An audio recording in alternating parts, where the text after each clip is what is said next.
and welcome to episode 3 of the lecture on ecosystem and human well-being. We will finish this lecture as usual with the interview. So thank you very much, Professor Lopez, for giving us an overview over ecosystems and ecosystem services and also ecological integrity. What you finished with is what I would like to take as the starting point. At the end of episode 2, you spoke about the role of civic ecology and the connection of civic ecology and ecosystem thinking or ecosystem services. So could you give us some more information about the connection between the two? Right, very good. So when I define ecosystems, I consider humans as an integral part of that ecosystem. Therefore, humans are there interacting with other humans and other species like any other. So civic ecology is pretty much aware of this fundamental interdependence between humans and the environment.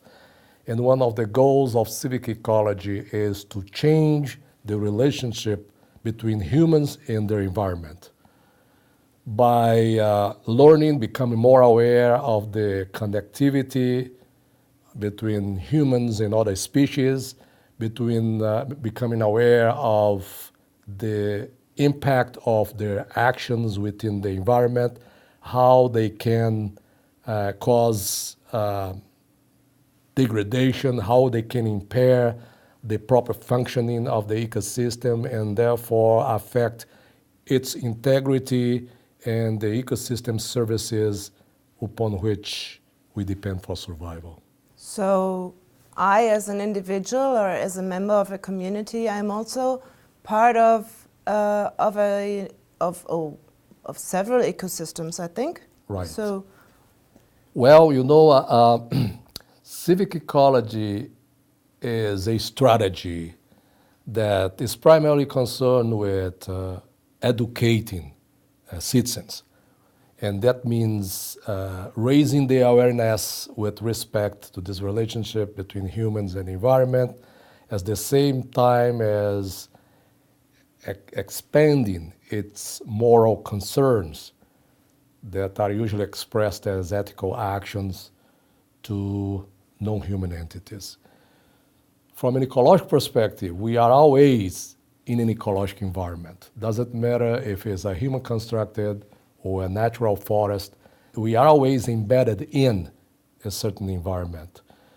So the concern of ecology, although the idea that ecosystems are nested systems, systems within system, and therefore the concept of ecosystems varies widely in scope from a very small scale, like, for example, a plant and the surrounding environment of that plant, to our backyards, for example, to our neighborhood.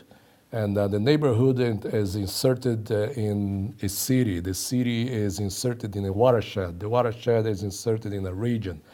So therefore, we are all embedded in this nested network. But at the same time that it's important to be aware of this nestedness, there is a limit to what we can do. And what civic ecology is attempted to do is to raise human or the citizens' awareness with respect to the immediate surrounding environment. So by starting first worrying about him or herself, his or her own lifestyle, about the level of consumerism, the type of food choices, the way, the lifestyle, etc. And then this individual's relationship with other members of his or her family, and their relationship with members of the neighborhood, and the city, and the community, and then extend all the way to the watershed where that community is embedded in, and perhaps even to the region where the watershed is embedded. But the action is always local action. Although I'm calling for the attention here of the global awareness. So it's almost like the old saying, think globally, act locally. So the primary concern of civic ecology is to work with the immediate environment in which the citizen lives. Okay, so could an ecosystem be a community? Or the other way around, could a community be an ecosystem? Because you said that from an ecological point of view, we're always surrounded by environments, but these environments don't necessarily have to be ecological, do they? Always ecological, because the term ecological here is the study of the oikos, the household, the place in a given space and time. That is the ecosystem I'm talking about. So from ecological perspective, humans are considered to be one species among many. And therefore, there are close association between humans and the species with which we interact, the humans interact. So from an ecological perspective, humans are always embedded in that environment. Doesn't matter if the environment is a human-built environment, it's a still environment. So another words that we could use here is, instead of environment, I could call nature. So even culture, from my perspective, is built into nature, because nature can exist without culture, but we have no culture without nature. It's impossible unless we would imagine some different type of entities that would not be embodied. But aren't there social systems that actually have nothing to do with nature?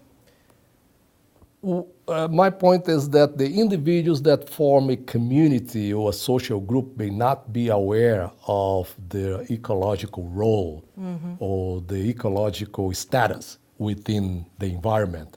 But from an ecological perspective, they are pretty much ecological entities. They are a species living within an ecosystem and interact with members of the same species, with other humans, and with different species. So from an ecological perspective, there is no way out. All human endeavor is an ecological endeavor. So there's no way, maybe the individuals, the agents engaged in the action, in the interaction, are not aware of this. And in my view, this is one of the major problems with sustainability, because there are some individuals thinking of sustainability as something outside of the ecological dimension. And to me, there is no outside of the ecological dimension. Everything in some way is ecological. If we think about economic systems, for example, as the lecture today indicated, they are heavily based upon the availability of natural resources.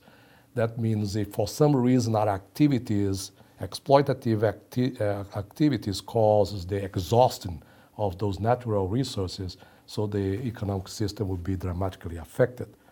So in modern society, there is a tendency for this alienation.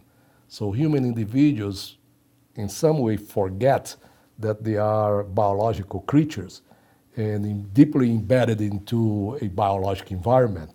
But we live, in such an artificial environment with concepts and ideas that we can easily forget our nature. I go to an extreme to say, for example, when I look at modern societies, people are pretty much living a virtual reality in which suddenly they start enjoying more the concept than the thing in itself. For example, due to heavy propaganda, somebody can convince me that to drink coffee is cool or drink wine. So suddenly I got obsessed with the idea of drinking wine or coffee without being able to taste either one. So I'm more attuned to ideas and abstract concepts than my real life. So civic ecology, in some way, is looking for a transformation. So a kind of wake-up call, invite individuals to pause for a moment and start thinking themselves as biological entities living among many other entities. Okay, so that was really a lot of explanation to clarify the connection, which was really interesting.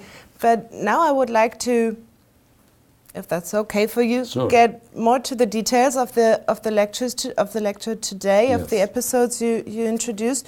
The first thing I would like to clarify is affecting ecosystem services and the constituents of well-being you introduced, or that was shown in the illustration. There was one point which was called freedom of choice. Right.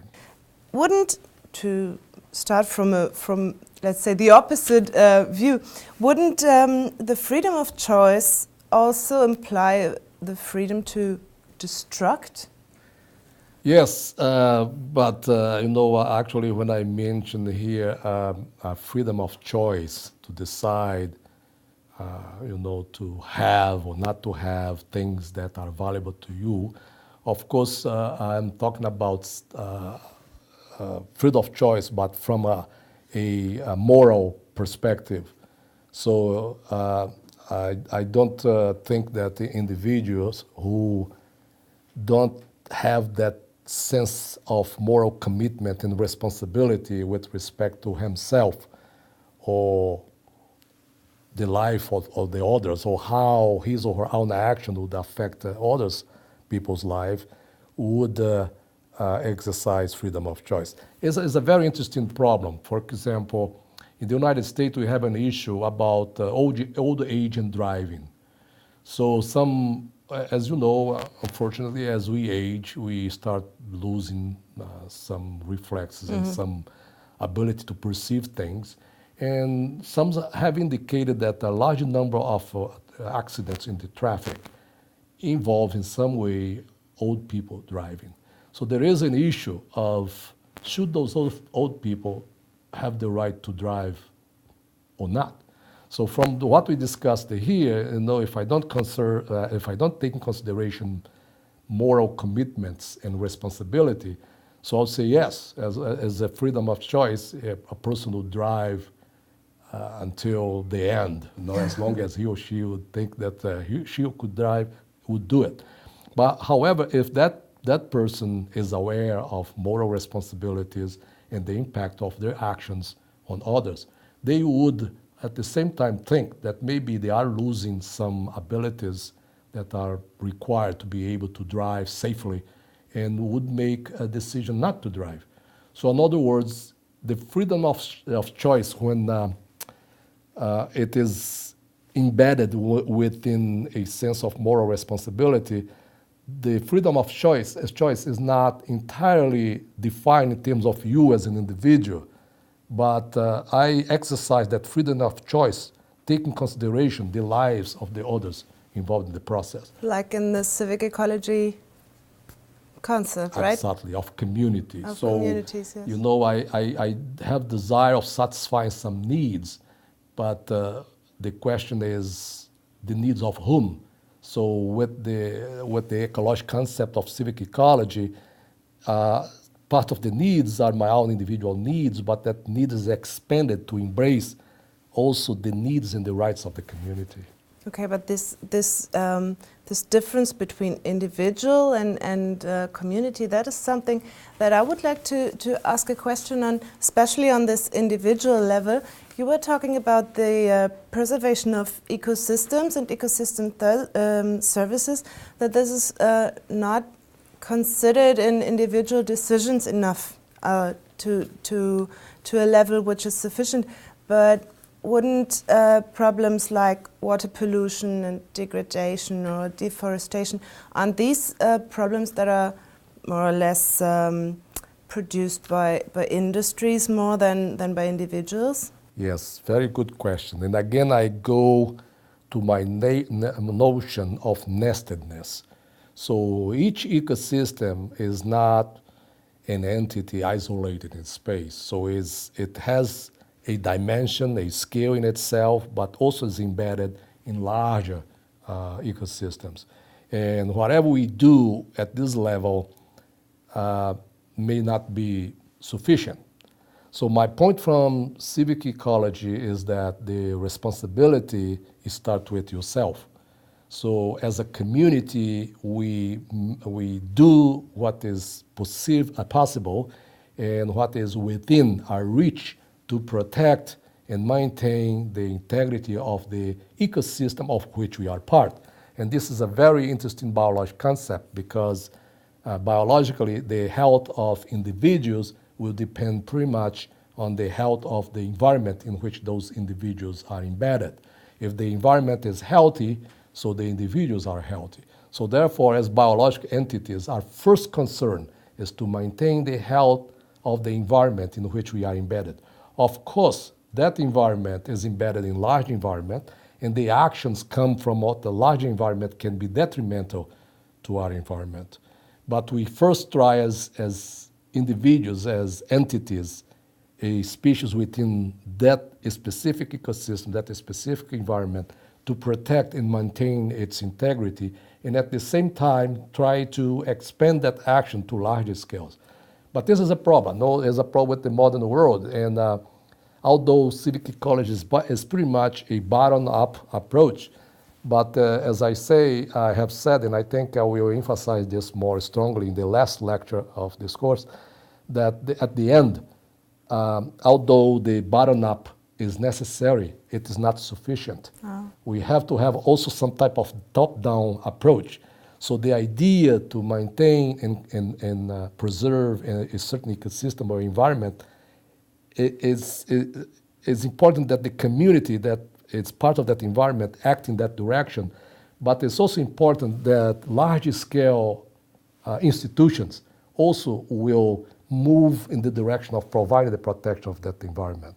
And that would also count for, like, for example, rainforests. Right. Where it would be really hard to identify the individual actors. That is a very good example because the rainforest, part of the degradation of rainforest is caused by the individuals living in the rainforest, the communities that live there. But of course, part of that degradation is also caused for individuals outside the rainforest. So again, I want to make clear that these two actions are important. For the preservation of the rainforest, we need that individuals from within and individuals without be motivated to act with the same goal, with the same purpose, which is to protect the forest. But although I recognize that the scope of civic ecology is more restricted to the action from within. Mm-hmm. So although the two are necessary, but I'm assuming here that there are other fields of knowledge and other initiatives which are operating at a large scale. But civic ecology, I think, is operating at a very, very important scale because in the same way, it's impossible to protect that ecosystem from action from within only. Also, it's difficult to protect that system from action from without only. So we need both. And civic ecology work in that scale, that action from within. So would it be correct if I say that the action from within is what you do because you want to, and the action from the outside is what like governments or bigger institutions tell you to do, or what they do themselves? Yes, yes, and that's why usually, in my teaching, I talk about a cultural paradigm shift, a social shift, a shift in the way of thinking about the world, what's the world, and what is our place in the world. And only by having a profound, I really don't know how this is going to happen, but having a profound shift at all levels, then we can live in a more ecologically sound, healthy planet. Mm. Because if the shift happens at all the scales, each person at his or her level would be doing what he or she was supposed to do based on their position in the hierarchy, in the ecological hierarchy. So communities will be working at their level, try to minimize and protect the environment at their level. At the same time, government and large-scale institution would be providing policies that would incentive, motivate to help communities to protect the environment. So again, that's the difficult with this paradigm shift, because in my work, I pretty much work with communities and try to promote that shift at the community level, but I'm aware that if that shift is not also taking place at a large scale, there will be some tension and conflict. One thing that, I can't remember at the moment who said that, people sometimes they expect too much from the government. And the question is what government can do for me. But I think from a civic ecology perspective is what can I do for the environment. So the proper action is start with yourself. So this is the basic difference in civic ecology. So I believe that there is a need for a cultural social transformation. But if you ask me where this start, I would say with myself. Mm-hmm. So civic ecology, therefore, is concerned with the change happening at the local level. Let's take the example of Bremen, the city. So Bremen is concerned about implemented sustainable policies and concerned about recycling and promoting the green economics or ecological economics. So I would say if that is a true concern, it's an honest concern from the community, the first step has to be taken by the community. And I hope that from this level, the action is big enough to expand to higher levels and get other states involved and participate in the process. Mm-hmm. If we envision some type of change and we want that change to take place, we cannot sit down and wait for high levels to promote that change because historically that's not been the way. Revolutions and changes always kind of, the forces start from the bottom up. So if we envision a change, we want to promote certain change, the proper place to start is here now with us. And that would be from the individual who is affected by non-functioning ecosystems. That is something I would like to ask you about the environmental stress you were talking about in episode 1. You were talking about physical and chemical and biological constraints. What happens, or what could happen? What is the maybe also the worst case from an ecological perspective if the stress exceeds the tolerance level? That's a very, very good question. As entities, as a species living within an ecosystem, we have some impact, we have some power of change that system to the good or the better. But it's not entirely up to us. So there are larger scale, very powerful forces that can equally affect the ecosystem and we can do nothing about it. One of the philosophers group of philosophers that I kind of agree with, they think was the Stoics. And they mentioned that our lives always are affected by events and forces that we have some control, but at the same time, events and forces that we have absolutely no control at all. For example, my death. I have no control, there's nothing I can do about that. But based on that, if you agree with that, I think then what's the proper way to live? And I'll say the proper way to live is to focus your energy and efforts on things you can have control.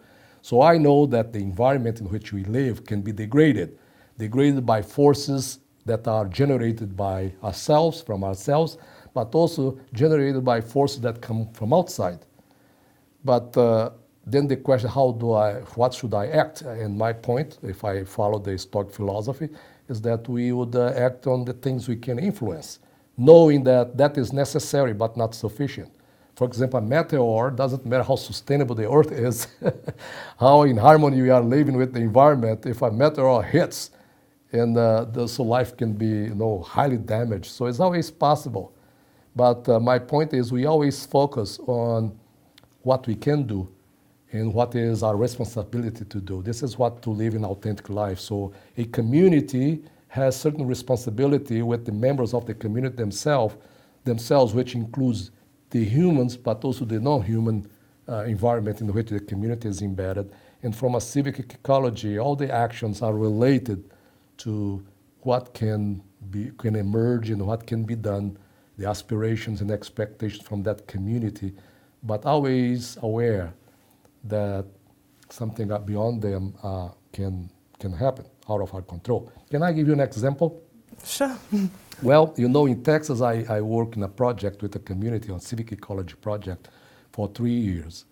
And the reason why this project started is because the community, they were concerned about water quality issues and the degradation of the environment. So very nice concern that fits well within the notion of civic ecology. But then I took a closer look in this watershed with this community, with concerns for water quality and the maintenance of the flow in the creek. And we found out that 95% of the flow in that creek was originated from a spring. So the source was a regional large-scale groundwater system. Mm-hmm. So the point I want to make here is that although this is a legitimate concern from the community to preserve the creek, the stream flowing, okay, and they could contribute because, of course, there are local effects on that flowing. However, there are large-scale effects that they absolutely have no control on it. So because the primary source of flow in the stream is groundwater, and groundwater comes from a regional aquifer, the growth of big cities in Texas, for example, will increase pumping.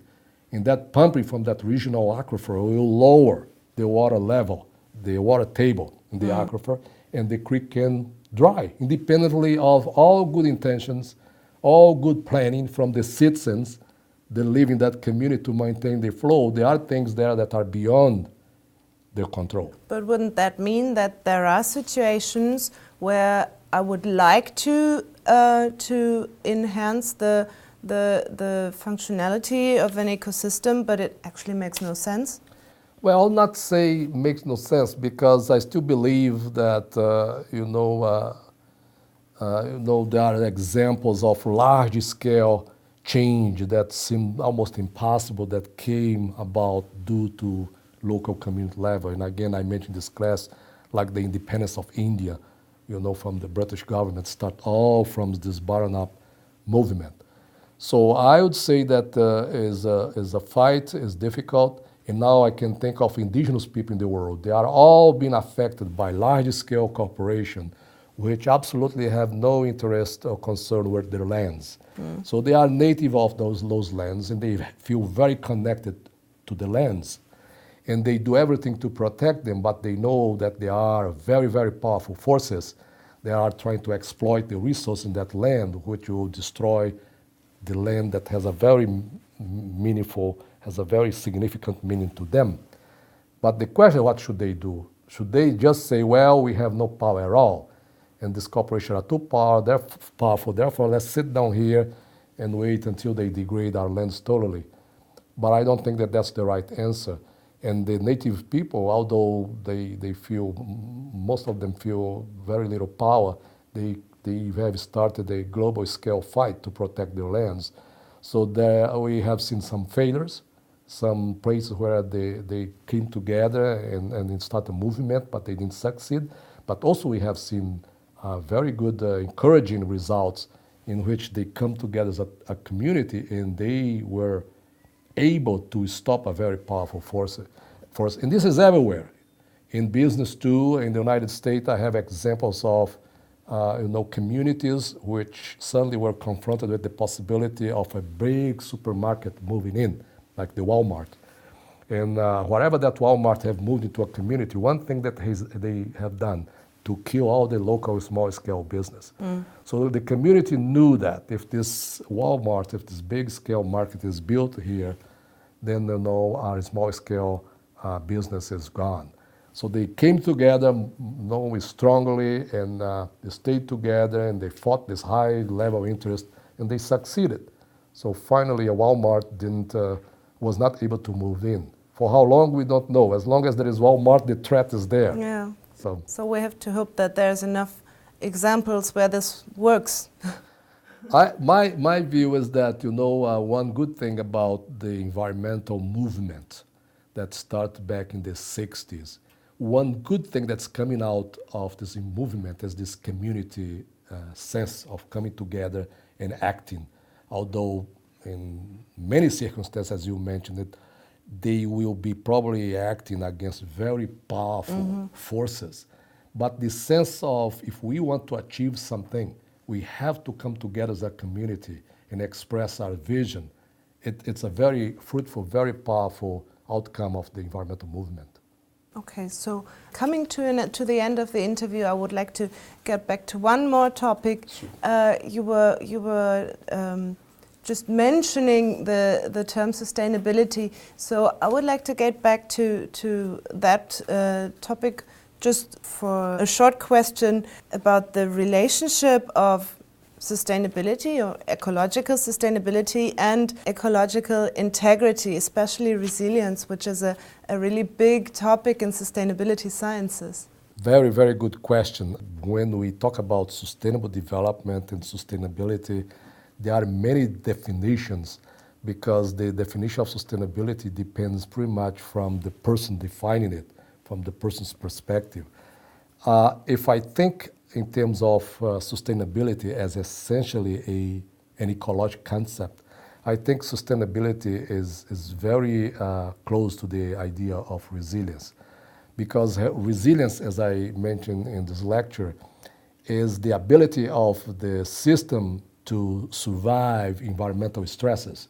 So if the system, an ecosystem, has low resilience, chances are that small perturbations like a prolonged period of drought or a large-scale fire, okay, those can damage the system in considerable ways. And by damaging the system because of its low resilience, the system does not function properly or at the same level the system was functioning in its health condition.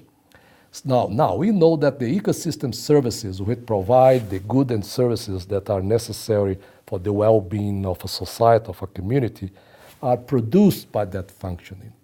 Therefore, if the system loses that function, the ecosystem services provided by that function is lost. If sustainability is associated with the notion of providing to future generations the resources and benefits that we are enjoying now, so to me, it would make a lot of sense then that I would protect the resilience of natural systems because by doing that, I would make sure that the ecosystem, would continue functioning properly, and therefore that future generations would have access to the services that my generation had. Yeah. However, if the resilience drops and the system loses functionality, so some of the services that my generation is enjoying unfortunately won't be available to future generations. That's why I think the concept, the notion of sustainability is very, very close to the notion of resilience and ecological integrity. Like for intergenerational equity, which is one of the big parts of the sustainability notion. So I think in this interview today we talked about the very specific details of your lecture until to the big topics of the globe. So I think that was really interesting. Thank you very much for the interview. And thank you for watching. See you in lecture 4.